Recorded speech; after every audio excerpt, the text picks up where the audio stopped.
আসসালামু আলাইকুম। তোমরা অনেকেই ভাইকে মেসেজ দাও যে ভাইয়া হচ্ছে যে আমাকে এই টাইপের ধারার ম্যাথগুলো একটু বুঝাই দেন, বা এই টাইপের ধারা থাকলে কি করব বা কিভাবে সলিউশন হবে, এই পার্টটা ভাইয়া বুঝি না। তাহলে ভাইয়া একটু বুঝাই দিই, আজকের ক্লাসটাতে ভাই একটু বুঝাই দিই, তাহলে ইনশাল্লাহ এই টাইপের ধারার ম্যাথে তোমার আর কখনোই প্রবলেম হবে না। আচ্ছা, এখানে দেখো এই প্রশ্নটা যশোর বোর্ড 2025 আসছে। তাহলে এখন এই প্রশ্নের মধ্যে কি বলছে বলো। আচ্ছা দেখো, এই যে ধারাটা আছে ভাইয়া একটু ধারাটাই লিখি। এটা হচ্ছে যে 5, তারপর হচ্ছে 8, তারপর হচ্ছে b। ঠিক আছে, এখন প্রথম কাজ হচ্ছে যে ধারাগুলোর পদগুলোর মধ্যে পার্থক্য বের করা। দেখো এখানে b আছে, b মানে কি বোঝায় ভাইয়া? b হচ্ছে হেক্সাডেসিমাল নাম্বার সিস্টেম, রাইট? তো হেক্সাডেসিমাল নাম্বার সিস্টেমে আমাকে একটা ধারা দেওয়া আছে। এই ধারার এই যে পরবর্তী পদ, এই যে ধারাটার পরবর্তী মান কত হবে, বা এখানে তোমাকে এইভাবে বলতে পারতো যে পরবর্তী পদ কত হবে, এটা কত হবে, এটা তোমাকে বের করতে বলছে। তাহলে কিভাবে বের করবা? ভাই একটু প্রথমে এই দুটোর মান হচ্ছে পার্থক্যটা বের করি। এই যে দেখো ভাইয়ের দিকে তাকাও, তাহলে এটা এই দুটোর মাঝে পার্থক্য। 8 থেকে 5 বাদ দিলে কত থাকবে বলো? 3 থাকবে। 8 থেকে 5 বাদ দিলে কত থাকবে? 3 থাকবে। এবার b মানে হচ্ছে কত ভাইয়া? b মানে দেখো আমরা জানি কি a মানে 10, তাহলে b মানে কত? 11। তাহলে 11 থেকে যদি তুমি 8 বাদ দিয়ে দাও, 11 থেকে 8 বাদ দিলে কত থাকবে বলো? 11 থেকে 8 বাদ দিলে থাকবে হচ্ছে 3। তার মানে এদের মাঝখানে গ্যাপ হচ্ছে 3। তার মানে এখানে যেই পদটা থাকবে, এখানে যেই পদটা থাকবে, এই পদের মাঝখানে গ্যাপও কত হবে বলো? এই পদের মাঝখানে গ্যাপ হবে 3। তার মানে আমি যদি b এর সাথে কোনোভাবে 3 যোগ করতে পারি, তাহলে আমি এই পদটা পেয়ে যাব, ঠিক না? তার মানে b মানে হচ্ছে, b মানে কত ভাইয়া? b মানে হচ্ছে 11।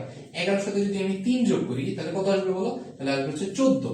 আর হেক্সাডেসিমালে 14 কে কি বলে বলো? হেক্সাডেসিমালে 14 কে বলে ভাইয়া হচ্ছে e। 14 কে কি বলে? 14 কে বলে e। তাহলে आंसर কি হবে বলো? आंसर হবে e। ঠিক আছে? আচ্ছা, এখন এটার সাথে ভাইয়া একটু অন্য অন্য ধারাগুলো দেখাই, যে তোমাদের অনেক সময় প্রবলেম হয় যে এই যে দেখো ভাই এই জায়গায় লিখি, যে এখানে ভাই লিখলাম যে f। f তোমাকে বলছে যে ট্রিপল এফ বা ডাবল এফ, এরকম ডাবল এফ থাকে। ডাবল এফ এর পরবর্তী সংখ্যা কত, এটা জিজ্ঞেস করে অনেক সময়। পরবর্তী সংখ্যা বের করবা কিভাবে? পরবর্তী সংখ্যা মানে হচ্ছে যে ওই সংখ্যার সাথে এক যোগ করলেই তো পরবর্তী সংখ্যা বের হয়ে যায়, ঠিক না ভাইয়া? তাহলে দেখো এই যে এফ এফ বেস 16, এটার পরবর্তী সংখ্যা যদি জিজ্ঞেস করে, তাহলে তুমি কি করবা? এই যে এফ এফ লিখবা, লিখার পরে এটার সাথে কত যোগ করে দিবা? এক যোগ করে দিবা। এফ মানে কত? এফ মানে হচ্ছে ভাইয়া 15। 15 সাথে এক যোগ করলে কত আসবে? 16। 16 কি হেক্সাডেসিমাল নাম্বার সিস্টেমে আছে? না ভাইয়া নাই, হেক্সাডেসিমাল নাম্বার সিস্টেমে নাই। আচ্ছা, তো এইভাবে মনে রাখাটা একটু কষ্টকর। তো ভাই একটু সহজ উপায় বলি। সহজ হচ্ছে এভাবে মনে রাখবা, কোন একটা নাম্বার সিস্টেমের ম্যাক্সিমাম ডিজিট তার সাথে যদি তুমি এক যোগ করো, রেজাল্টটা হবে 10। কি বললাম ভাইয়া? কোন একটা নাম্বার সিস্টেমের ম্যাক্সিমাম ডিজিটের সাথে তুমি 1 যোগ করলে রেজাল্ট কত হবে? 10। যেমন কি? যেমন হচ্ছে ডেসিমাল নাম্বার সিস্টেমে তুমি 9 এর সাথে যদি এক যোগ করো কত আসবে বলো? আসবে হচ্ছে 10। ঠিক আছে, এটা তো জানি আমরা।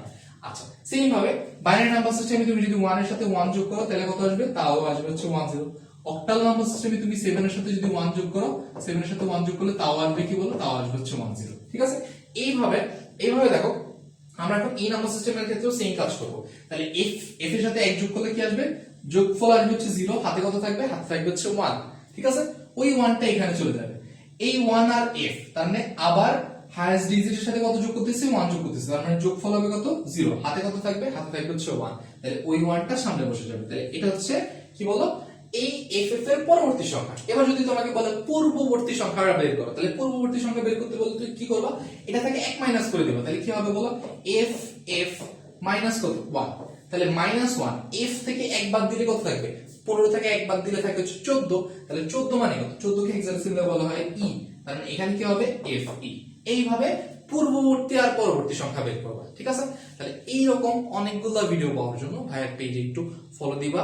কারণ তাহলে কি হবে বলো? ভাইয়ের পেজের ভিডিওগুলো কিছুক্ষণ পর পর বা ভাইয়ের নতুন কোনো ভিডিও আপলোড করলে তোমার কাছে চলে যাবে। আচ্ছা, এর মাধ্যমে কি হবে? তুমি কিভাবে বেনিফিটেড হবা? যে ভাইয়া এইচএসসি পর্যন্ত এইরকম অনেক টাইপের এমসিকিউ সলভ করাবো। তাহলে অনেক সময় দেখা যায় যে তোমার এমসিকিউ ধরে ধরে পড়া থেকে ধরে ধরে পড়া অনেক কষ্ট। ভাইয়া যদি একবার বুঝাই দেই, তাহলে এই এমসিকিউটা তোমার অনেক দিন মনে থাকবে। ঠিক আছে, তো এই টাইপের ভিডিওগুলো একটু দেখে গেলে এমসিকিউতে আশা করি তুমি আটকাবা না। তাহলে ধন্যবাদ সবাইকে, দেখা হচ্ছে নেক্সট ক্লাসে।